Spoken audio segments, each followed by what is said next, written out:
कर्नाटक के गोकर्ण के पास जंगल में गुफा में मिली 40 वर्षीय रूसी महिला नीना कुटीना काफी चर्चा में है। वो पिछले 2 हफ्तों से अपने 2 छोटे बच्चों के साथ गुफा में रह रही थी। जानकारी के मुताबिक ये महिला 2016 में बिजनेस वीजा पर भारत आई, जिसके बाद वो अलग अलग जगहों पर रही और फिर घनी आबादी से दूर गोवा होते हुए 2 हफ्तों से कर्नाटक के गोकर्ण के पास प्रकृति की गोद में बस गई। जानकारी के मुताबिक यहाँ जंगल के बीचों बीच बनी गुफा में नीना बच्चों के साथ 2 हफ्तों से रह रही थी। उन्होंने गुफा के अंदर एक साधारण घर बना लिया था। हाल ही में हुए लैंडस्लाइड के बाद रूटीन पेट्रोलिंग कर रही पुलिस ने गुफा के बाहर कपड़े लटके हुए देखे। अंदर पहुंचने पर टीम को महिला और बच्चे मिले। पुलिस के मुताबिक नीना पहली बार 2016 में भारत आई थी और 2017 में उसका वीजा एक्सपायर हो चुका है। लेकिन पुलिस हैरान है कि ये लोग जंगल में कैसे जिंदा रहे और उन्होंने क्या खाया। वहीं अब नीना कुटीना को वापस उनके देश डिपोर्ट करने की तैयारी की जा रही है, लेकिन नीना वापस नहीं जाना चाहती। वो चाहती हैं कि उन्हें यहीं रहने दिया जाए।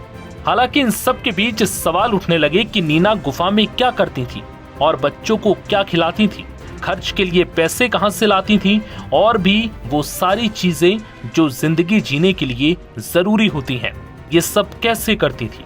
पीटीआई से बातचीत में 40 वर्षीय नीना कुटीना ने बताया कि बीते 15 सालों में मैं करीब 20 देशों में गई हूँ।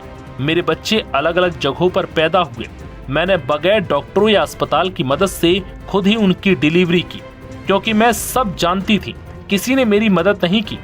मैंने ये सब अकेले ही किया। नीना ने बताया कि हम सूर्योदय के साथ जागते थे, नदियों में तैरते थे और प्रकृति में रहते थे। मौसम को देखकर मैं आग या गैस सिलेंडर पर खाना पकाती थी और पास के गांव से सामान खरीद कर लाती थी। उन्होंने बताया कि हम पेंटिंग करते थे, गाना गाते थे, किताबें पढ़ते थे और शांति से रहते थे। नीना से जब पुलिस ने पूछा कि उन्हें जंगलों में सांप से डर नहीं लगता, तो नीना कुटीना ने कहा कि सांप हमारे दोस्त हैं। जब तक हम उन्हें परेशान नहीं करते, वो भी हमें नुकसान नहीं पहुंचाते। जब नीना से पूछा गया कि वो अपना खर्च कैसे चलाती थी, तो उन्होंने बताया कि उन्हें आर्ट और म्यूजिक वीडियो बनाकर और कभी कभी पढ़ाकर या बेबी सिटिंग करके पैसे कमाए थे और फिर जरूरत पड़ने पर रूस में रह रहे उनके भाई, पिता और बेटा मदद करते हैं। नीना ने बताया कि हमें जो भी जरूरत होती थी उसके हिसाब से हमारे पास पर्याप्त पैसे थे, जिसके बाद वो जंगल में उन पैसों के सहारे जीवन यापन कर रही थी।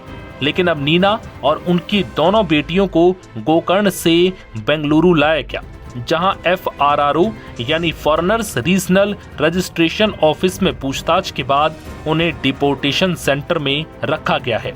वीजा उल्लंघन के चलते उन्हें रूस वापस भेजने की प्रक्रिया भी शुरू कर दी गई। वहीं नीना कुटीना का कहना है कि अब उन्हें असहज स्थिति में रखा जा रहा है। ये जगह गंदी है, यहाँ कोई नीचता नहीं और हमें खाने के लिए सिर्फ सादा चावल मिलता है। उन्होंने कहा कि हमारा सामान भी ले लिया गया, जिसमें उनके 9 महीने पहले गुजरे बेटे की अस्थियां भी शामिल हैं। चैनल को लाइक, शेयर और सब्सक्राइब करना ना भूलें और कमेंट करके हमें बताएं आप किस विषय में न्यूज़ देखना चाहते हैं। धन्यवाद।